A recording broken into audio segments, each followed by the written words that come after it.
Commander Jake Morrison had seen many strange things during his 15 years serving aboard deep space cargo vessels, but nothing quite like what the Vorthack traders were offering him.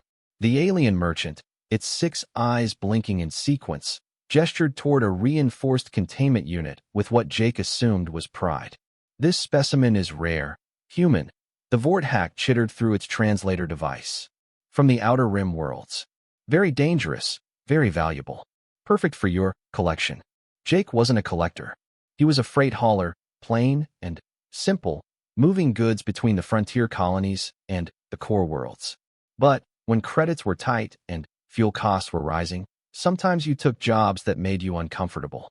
The Galactic Freight Authority had strict regulations about transporting sentient beings, but the paperwork the Vorthack had provided seemed legitimate enough. The creature was listed as a Class 7 predator, suitable for research facilities or private reserves. Through the transparent aluminum viewing panel, Jake could see movement inside the container. Something large shifted in the shadows, occasionally catching the light with what looked like silver fur or scales. Heavy breathing echoed from within, along with the occasional scrape of claws against metal. "What exactly is it?" Jake asked, though he wasn't sure he wanted to know. "Kythera," the Vorthack replied. "From the ice worlds beyond the Helix Nebula. Apex predator. Extremely intelligent, extremely hostile. Your species calls them frost demons in your quaint folklore databases." Jake had heard whispers about Kythera in spacer bars and trading posts. Stories of creatures that could survive in the vacuum of space, that hunted starships like prey. Most people dismissed them as myths, ghost stories told to frighten rookie pilots.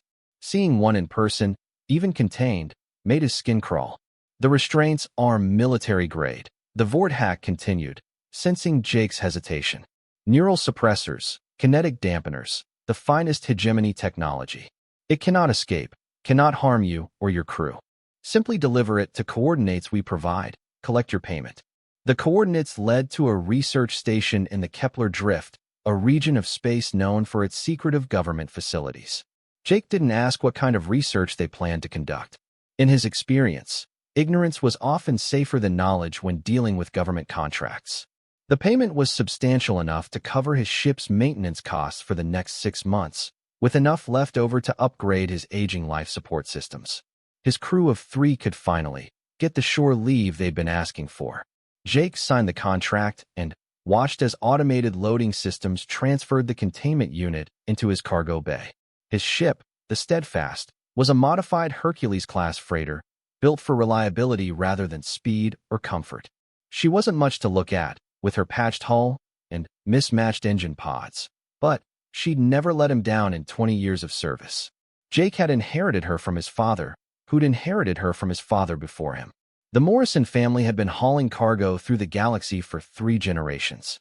As the Steadfast departed the Vorthack trading post and entered hyperspace, Jake tried to put the strange cargo out of his mind. The containment unit was secured in the main cargo bay, surrounded by standard freight containers filled with processed metals and agricultural supplies. His route would take them through 3 systems over the next 4 days, a routine journey he'd made dozens of times before. But routine became impossible to maintain when the nightmare started. The first night, Jake woke to the sound of scratching. At first, he thought it was just the ship's hull contracting as they traveled through hyperspace, a common occurrence on older vessels. But the scratching seemed rhythmic, almost like someone tapping out a message. He checked the ship's systems, found everything normal, and went back to sleep. The second night, the scratching was louder, more insistent. Jake's crew reported hearing it too. His engineer, Torres, investigated the cargo bay and found nothing unusual. The containment unit was intact, its monitoring systems showing green across the board.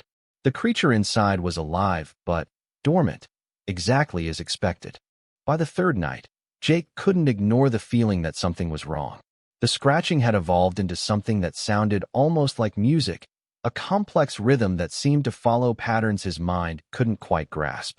When he listened carefully, he thought he could hear something else underneath the sound, something that might have been breathing or whispers. Sleep became elusive. Jake found himself wandering the ship's corridors at night, drawn to the cargo bay despite his better judgment. Each time he approached the containment unit, the sounds would stop. The viewing panel showed only darkness within, but he had the unsettling feeling that something was watching him from the shadows. His crew began to show signs of strain as well. Torres complained of headaches and strange dreams. Navigation Officer Chin reported difficulty concentrating on routine calculations. Communications Specialist Rodriguez claimed she could hear voices speaking in languages that didn't exist, words that made her teeth ache when she tried to repeat them. On the fourth morning, as they prepared to exit hyperspace at their destination, Jake made a discovery that changed everything. The containment unit's data logs showed that the neural suppressors had been gradually failing over the past 3 days. Not due to mechanical failure, but because the creature inside had been systematically learning how to counteract them. The Kithara wasn't just intelligent. It was actively studying its prison, understanding the technology that held it, and finding ways to overcome each safeguard. The realization hit Jake like a physical blow. They weren't transporting a dangerous animal to a research facility. They were delivering a supremely intelligent predator that was already beginning to free itself from bonds its captors believed were unbreakable. As the Steadfast dropped out of hyperspace near the research station, Jake faced a choice that would define the rest of his life. He could complete the delivery as contracted and walk away with his payment, knowing that he'd helped condemn a sentient being to whatever fate awaited it in the government facility. Or he could listen to the growing certainty in his gut that told him the Vorthack traders had lied about everything, and that the creature in chains was not the monster in this situation. The scratching sounds resumed, but now Jake understood they weren't random. They were communication attempts. Someone was trying to talk to him. Jake Morrison stood in his cargo bay at 3 a.m, staring at the containment unit while the rest of his crew slept. The research station loomed outside the Steadfast's viewports, a massive structure of dark metal and gleaming lights that looked more like a fortress than a scientific facility. In 6 hours, he was scheduled to transfer his cargo and collect his payment. The smart thing would be to get some sleep and prepare for the handover. Instead, he found himself placing his palm against the viewing panel of the containment unit. The response was immediate. The scratching sound stopped, replaced by what Jake could only describe as a sigh. Then, slowly, something moved in the darkness within. A shape emerged from the shadows, and Jake got his first clear look at the creature the Vorthack had sold him. She was nothing like the monstrous predator he'd imagined. The being that approached the viewing panel moved with fluid grace despite her restraints. Her form was humanoid, but clearly not human, covered in what looked like silver fur that seemed to shimmer with its own inner light. Her eyes, when they met his through the transparent aluminum, were a deep violet color that held an intelligence Jake had rarely seen in any species. Most striking were the chains. Not just the high-tech restraints of the containment system, but actual metal shackles around her wrists and ankles, connected to heavy chains that had been welded directly into the floor of the container. Burn marks on her fur suggested she'd been shocked repeatedly for resistance. This wasn't how you transported a dangerous animal. This was how you transported a prisoner. Jake's hands shook as he activated the container's communication system. "Can you understand me?" The being tilted her head, studying him with those remarkable eyes. When she spoke, her voice was like wind chimes in a gentle breeze, musical and haunting. The universal translator struggled with her language before producing words in standard Galactic. "You are not like the others," she said. "Your mind touches mine with kindness." "What's your name?" Jake asked. "I am Lyralii of the 19th Harmony, daughter of the Crystal Peaks, keeper of the winter songs." She paused, then added, "Though my captors prefer to call me Specimen 7. Jake felt his stomach turn. "How long have you been in captivity?" 3 of your years, Lyralii replied. "Taken from my home world during what your kind called a scientific expedition. My people tried to welcome your researchers. We shared our music, our knowledge of the ice worlds. In return, they took me while I slept." The pieces were falling into place in Jake's mind, and he didn't like the picture they formed. The Kithara weren't monsters or predators. They were an intelligent species that humans had apparently kidnapped for study. The research station waiting to receive Lyralii probably wasn't interested in understanding her culture or establishing diplomatic relations. "What do they want from you?" Jake asked, though he suspected he already knew the answer. Lyraliai's expression grew sad. My people have natural resistance to radiation, to the cold of space, to many things that kill other species. The researchers believe they can extract this resistance, create soldiers who cannot be harmed by the weapons of war. Jake's hands clenched into fists. He'd served in the border wars as a young man, had seen what happened when governments decided that some lives were worth less than others. The memories of burning colonies and civilian casualties came flooding back, along with the shame he'd carried for years about his part in those conflicts. I won't deliver you to them, Jake said suddenly, surprising himself with the certainty in his voice. Lyraliai's eyes widened. You cannot break these bonds. The technology is beyond even my understanding. Maybe, Jake said. But I know someone who might be able to help. Torres had been the steadfast engineer for 8 years, and in that time Jake had never seen a piece of technology she couldn't eventually figure out. More importantly, she shared Jake's distrust of government research facilities. Her younger brother had volunteered for experimental treatments during the war and never came home. Jake woke Torres and explained the situation. Her reaction was immediate and violent. Those bastards, she snarled, pulling on her work clothes. I knew something was wrong with this job. The pay was too good, the paperwork too clean. Together, they returned to the cargo bay where Lyraliai waited. Torres examined the containment system with professional interest, running her scanner over the various components while muttering in 3 different languages. The neural suppressors are designed to shut down higher brain functions, Torres explained. But they're calibrated for human neural patterns. Her brain structure is different enough that they're not fully effective. That's why she could communicate with you. Can you disable them? Jake asked. The suppressors, yes. But the physical restraints are trickier. They're connected to the container's power grid and the ship's main systems. If I try to cut them, alarms will go off. The research station will know we're tampering with their cargo. Lyraliai had been listening to their conversation with growing hope. Now she spoke up. There may be another way. My people have certain abilities that your science doesn't recognize. If the neural suppressors are disabled, I might be able to weaken the physical bonds enough for your tools to break them. Torres looked skeptical. What kind of abilities?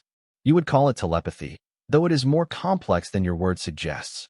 I can touch the quantum structure of matter, encourage molecular bonds to release their hold. It requires great focus and energy, which the suppressors prevent. Jake made his decision. Do it. Torres worked quickly, her tools dancing over the suppressor controls with practiced efficiency. Within minutes, the devices powered down with a barely audible whine. Lyraliai's entire body seemed to relax as the crushing weight on her mind lifted. Thank you, she whispered, then closed her eyes and began to sing. The sound that emerged from Lyraliai's throat was unlike anything Jake had ever heard. It wasn't just music, but something that seemed to resonate with the very atoms of the ship around them. The metal of her chains began to vibrate in harmony with her voice, and Jake could swear he saw tiny fractures appearing in the metal links. But the effort was clearly taking its toll. Lyraliai's silver fur was darkening with what looked like sweat, and her breathing became labored. After several minutes, she collapsed, the song dying on her lips. The chains are weakened, she gasped. But I cannot break them completely. I am too weak from years of captivity. Torres examined the chains with her scanner. She's right. The molecular structure is compromised. A good plasma cutter could break them now. Jake looked at the time display. 3 hours until the scheduled transfer. 3 hours to figure out how to free Lyraliai without alerting the research station, and then somehow escape from one of the most heavily defended facilities in this sector of space. We need help, Jake realized. And I know just the person to call. Captain Sarah Chun had been Jake's friend since their academy days, but she'd chosen a very different path. While Jake hauled cargo through the outer systems, Sarah commanded the Retribution, a Wolverine-class fast-attack cruiser stationed at the Kepler Drift Naval Base. She was also one of the few people Jake trusted completely. The quantum communication took 3 attempts to get through military encryption. When Sarah's face finally appeared on the Steadfast's main screen, her expression shifted from surprise to concern as Jake quickly explained the situation. You're asking me to commit treason, Sarah said flatly when he finished. I'm asking you to do the right thing. Jake replied. You've seen the classified reports from the border wars. You know what happens when our government decides some species don't deserve basic rights. Sarah was quiet for a long moment, her dark eyes studying something off-screen. Finally, she sighed. The research station isn't just any facility, Jake. It's Project Chimera, run by Admiral Voss himself. They're developing enhanced soldiers for the next conflict everyone knows is coming. Jake felt his blood run cold.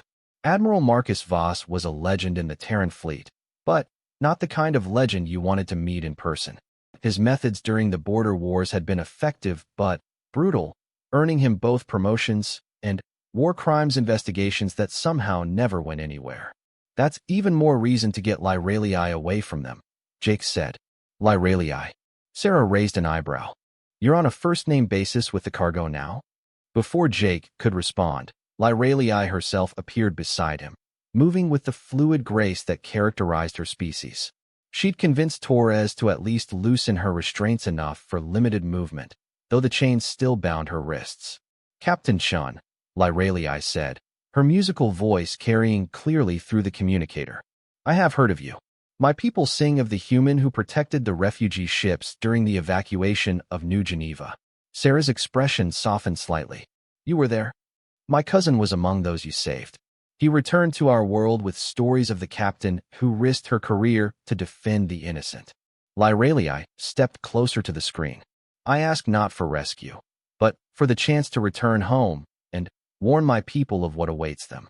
Warn them about what? Sarah asked. Admiral Voss plans to take more of us, Lyralii said. The experiments on me have shown that Kithara physiology can be adapted for military use. He's already sent ships to the ice worlds, claiming peaceful research missions. In truth, they're mapping our settlements and identifying the strongest among us for capture. Jake saw Sarah's jaw tighten. Whatever else could be said about his old friend, she'd never been able to tolerate the abuse of civilians. What do you need from me? Sarah asked finally. A distraction, Jake said. Something to pull security attention away from the cargo transfer long enough for us to break Lyralii free and get out of the system. The retribution is scheduled for patrol exercises in 6 hours, Sarah said. I could arrange for a minor emergency that requires immediate investigation. Maybe a suspicious asteroid that might be hiding smugglers. That would work. But, Sarah, if this goes wrong. I know the risks, Sarah interrupted. But I've been reading the classified reports on Project Chimera. What they're doing to prisoners isn't research, it's torture. Someone needs to stand up to it. After the communication ended, Jake felt some of his tension ease. With Sarah's help, they had a real chance of success. But, first, they needed to free Lyralii from the remaining restraints and prepare the ship for a potentially violent escape. Torres had been working on the chain problem while Jake talked to Sarah. She'd rigged a portable plasma cutter with a containment field that would muffle the sound and light of cutting through the weakened metal. This should work, Torres explained. But once we cut the chains, every alarm on the research station is going to know their cargo is loose. We'll have maybe 10 minutes before they scramble interceptors. Lyralii tested her bonds carefully. The quantum resonance I created has made the metal brittle, but cutting through all the chains will take time. Perhaps there's another way. She began to sing again, but this time the melody was different. Where before her voice had been forceful and demanding, now it was gentle, almost pleading. Jake felt the sound wash over him like warm water, and realized she was trying to communicate something beyond words. What is she doing? Torres whispered. I think she's talking to the ship, Jake realized. Lyralii, can you affect electronic systems too? All matter responds to the proper frequencies, Lyralii replied, her song continuing. Your ship's computer systems are built from metals and crystals that remember their origins. I'm asking them to remember freedom. The lights in the cargo bay began to flicker in rhythm with her song. Jake's communicator crackled with static, and he could hear similar sounds coming from all over the ship. Torres' scanner displayed readings that shouldn't have been possible, showing energy patterns that defied conventional physics. Gradually, the chains began to respond, not breaking, but loosening, as if the metal was deciding to release its prisoner rather than continue holding her. One by one, the shackles opened with soft clicks, falling to the floor of the container. Incredible, Torres breathed. She's convinced the security systems that she's supposed to be free. But the effort had cost Lyralii dearly. She swayed on her feet, her silver fur now dark with exhaustion. Jake caught her arm as she stumbled, surprised by how light she felt despite her height. "I need rest," she whispered. "The song has taken much from me." "Rest later," Jake said gently. "Right now we need to get you off this ship and somewhere safe." He helped her to one of the spare crew quarters, a small room with a narrow bunk and basic amenities. Lyralii sank onto the bed gratefully, her violet eyes already closing. "Thank you, Jake Morrison," she said. "I had given up hope of ever seeing my home again." "We're not free yet," Jake reminded her. "When you wake up, we'll be running for our lives." But Lyralii was already asleep, her breathing deep and regular. Jake watched her for a moment, still amazed by everything that had happened. 12 hours ago, he'd thought he was delivering dangerous cargo. Now he was harboring a refugee and planning to defy one of the most powerful men in the Terran fleet. His communicator chimed with an incoming message from the research station. Transfer protocols would begin in 2 hours. Jake acknowledged the message and headed for the bridge, where Torres and the rest of his crew were waiting with expressions ranging from determination to terror. "So," said Navigation Officer Chun, "we're really doing this." "We're really doing this," Jake confirmed. "Anyone who wants to leave can take a shuttle to the research station. No questions asked, no hard feelings." None of his crew moved. Torres actually smiled. "Been hauling freight for 8 years, Captain. Time to haul something that matters." Jake nodded, grateful for their loyalty, but afraid of what it might cost them. "All right then. Let's steal ourselves a prisoner and pick a fight with the Terran fleet." The transfer operation began exactly on schedule. Jake watched through the steadfast viewports as a heavily armed shuttle approached from the research station, flanked by 2 escort fighters. Everything appeared routine, just another cargo delivery in the endless stream of supplies that kept the facility operating. Admiral Voss himself was aboard the shuttle, along with a team of scientists and security personnel. Jake had seen the man's picture in military journals, but meeting him in person was different. Voss was tall and lean, with silver hair and cold blue eyes that seemed to catalog everything they saw.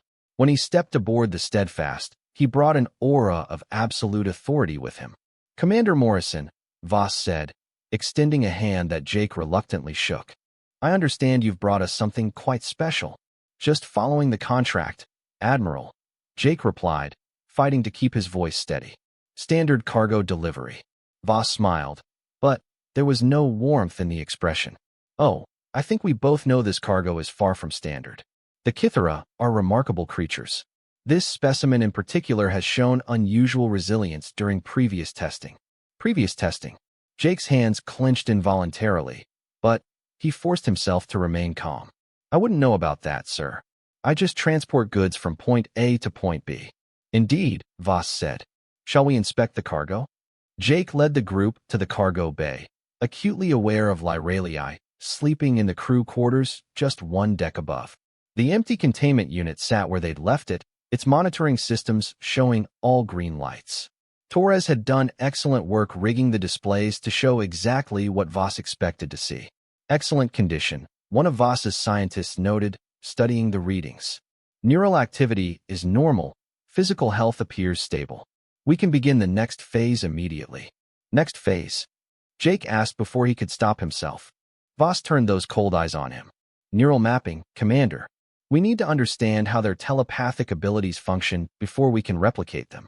The process is quite fascinating, though unfortunately not survivable for the subject." Jake felt sick, but he kept his expression neutral. "I see. The Kithara have proven remarkably resistant to conventional interrogation," Voss continued conversationally. "Their minds operate on frequencies we're only beginning to understand. But we've developed new techniques that should prove more effective." At that moment, Sarah's voice crackled through the ship's communication system. "All stations, this is Captain Chun aboard the Retribution. We have detected suspicious activity in asteroid field Delta 7. Possible smuggler operation. All available security forces report for immediate deployment." Jake watched as Voss's security team immediately snapped to attention. Even the Admiral himself seemed distracted by the announcement. "Admiral, One of his aides said, Delta 7 is only 6 hours from here. If there's a major smuggling operation. Yes, I know, Voss said impatiently. But this cargo takes priority. We'll deal with the smugglers after the transfer is complete. Jake's heart sank. Sarah's distraction hadn't worked as planned. But before he could think of alternatives, Lyraliai's voice drifted through the ship's internal speakers. Help me, she sang, her voice barely above a whisper, but somehow carrying throughout the entire vessel. Please, someone help me. The effect on Voss's team was immediate. The scientists exchanged excited glances, while the security guards reached for their weapons. Fascinating, Voss said. The specimen appears to have learned to interface with your ship's systems. This confirms our theories about their technological integration capabilities. That's impossible, Jake said, playing his role. The containment unit blocks all external communication.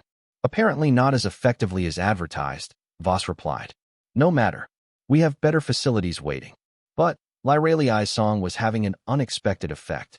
Jake could feel it in his bones, a resonance that seemed to speak directly to something primal in his nervous system. Around him, Voss's people were beginning to show signs of discomfort. One scientist rubbed his temples, while a security guard swayed slightly on his feet. What's she doing? Torres asked, her voice tight with worry. I believe she's broadcasting a distress call, Voss said, though he too was beginning to look uncomfortable. Her species has the ability to transmit emotional states through subspace frequencies.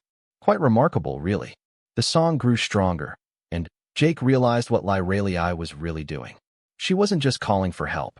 She was calling to her own people, sending a signal that would travel faster than light across the galaxy. Somewhere in the ice worlds beyond the Helix Nebula, other Kythera were hearing her voice. And they were answering. Jake's sensor board lit up with proximity alerts as ships began dropping out of hyperspace around the research station. Not human ships, but vessels of elegant, crystalline design that seemed to bend light around themselves. The Kythera fleet had arrived. Admiral, one of Voss's aides called out, his voice strained. We have multiple contacts, unknown configuration. They're not responding to our hails. Voss's face had gone pale, but his voice remained steady. How many ships? 17. No, 23. Sir, they keep appearing. Current count is 37 vessels. Through the steadfast viewports, Jake could see the Kythera ships taking position around the research station. They moved with liquid grace, their crystalline hulls catching and reflecting the light of the system's star. Each ship seemed to pulse with the same rhythm as Lyraliai's song. They've come for me, Lyraliai said, her voice now echoing through both the ship's speakers and the quantum communication systems of every vessel in the system. My people do not abandon their own. The largest of the Kythera ships, a massive vessel that looked like a frozen waterfall given form, moved into position directly between the research station and the Steadfast. Jake's communication board chimed with an incoming message.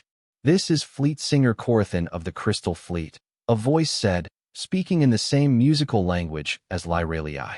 We have come for our daughter. Release her, and no harm will come to any here.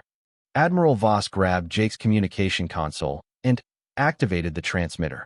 This is Admiral Marcus Voss of the Terran Fleet. The creature you seek is lawfully acquired property of the Terran government. Withdraw immediately or face the consequences. The response from Corathin was immediate and chilling. Property? You speak of a living soul as property. The musical voice carried notes of such sadness and rage that Jake felt tears spring to his eyes. We have monitored your experiments, Admiral. We know what you have done to our daughter, what you plan to do to others. This ends now. Jake watched his sensor board as more human ships began arriving in response to the crisis. Sarah's retribution was already moving to intercept position along with 6 other Terran vessels. But the odds were heavily stacked against the humans. The Kythera ships outnumbered them 3-1, and their technology was clearly more advanced. Stand down, Admiral, Jake found himself saying. This doesn't have to become a war. Voss turned on him with fury in his eyes. You're harboring the creature. You've been working with them all along. Before Jake could respond, the cargo bay filled with silver light. Lyraliai stood in the doorway, no longer weak or diminished. Her fur gleamed with inner radiance, Her violet eyes held the power of stars. The proximity of her people's ships had somehow restored her strength. "I am not a creature," she said, her voice carrying harmonics that made the ship's hull ring like a bell. "I am Lyralii of the 19th Harmony, and I have done nothing to deserve the suffering you have caused me." Admiral Voss drew his sidearm, but his hand was shaking. "You're an enemy of humanity. Your kind threaten our expansion into this sector." "We threaten no one," Lyralii replied. "We seek only to live in peace on our ice worlds and sing our songs to the stars. It is you who came to our homes with chains and cages." The standoff stretched on for several tense minutes. Jake could hear radio chatter from both fleets as ships maneuvered into position. One wrong move, one frightened trigger finger, and the shooting would start. Then, Lyralii did something that changed everything. She began to sing a new song, one that carried no words but somehow conveyed forgiveness, understanding, and hope. The melody spread through both fleets, transmitted by the quantum fields that her people used for communication. And, slowly, impossibly, human and Kithara ships began to power down their weapons. The song that Lyralii sang was unlike anything Jake had ever experienced. It wasn't just music, but a form of communication that bypassed language entirely and spoke directly to the listener's emotions. Through the melody, Jake could feel what she had endured during 3 years of captivity, the loneliness and pain, but also her unbroken hope that someday she would see her home again. More importantly, he could feel how the song affected everyone else in the cargo bay. Admiral Voss lowered his weapon, his face showing confusion and something that might have been shame. The scientists and security personnel stood transfixed, their expressions shifting from hostility to wonder. "What is she doing to us?" one of the scientists whispered. "She's showing us truth," Jake realized, "making us feel what she feels." Through the ship's sensors, Jake could see the effect spreading throughout both fleets. Human and Kithara vessels that had been preparing for battle were now holding position, their weapons powered down. The quantum field that carried Lyralii's song was teaching both species what the other truly was beneath the fear and misunderstanding. But the moment of peace was fragile. Jake could see on his tactical display that Admiral Voss's flagship, the Dominator, was moving into attack position despite the ceasefire. The massive dreadnought's captain was apparently unwilling to stand down without direct orders from Voss himself. "Admiral," Jake said urgently, "your flagship is preparing to engage. If they fire first, this whole thing becomes a massacre." Voss looked at the tactical display, his face pale but determined. "The Dominator's captain is following standing orders. Any alien incursion into Terran space is to be met with overwhelming force." "This isn't an incursion," Jake protested. "They're here to rescue one of their own. Someone we kidnapped and tortured." "Legally acquired research subject," Voss corrected automatically, but his heart didn't seem to be in the argument anymore. Lyralii's song shifted, becoming more urgent. She was sensing the approaching danger, trying to broadcast a warning to the Kithara fleet. But her 3 years of captivity had taken their toll. Despite her restored strength, Jake could see the strain showing on her face. "She can't maintain this much longer," Torres observed. "Whatever she's doing is burning her out." "Then, we need to end this quickly," Jake decided.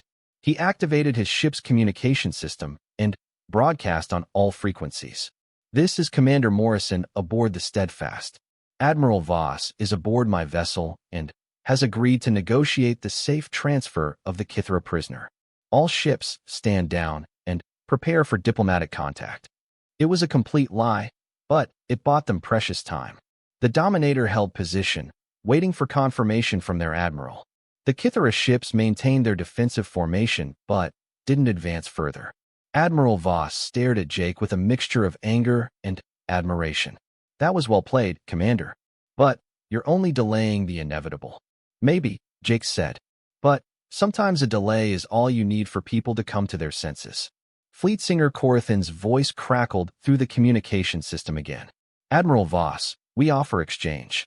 We return 17 of your people taken during border surveys, in return for safe passage of our daughter." Jake saw Voss's expression change. 17 of our people? What is he talking about?" Probably the research teams you sent to map Kithra's settlements, Jake suggested. The ones you claimed were conducting peaceful surveys. Those teams never returned, Voss admitted. We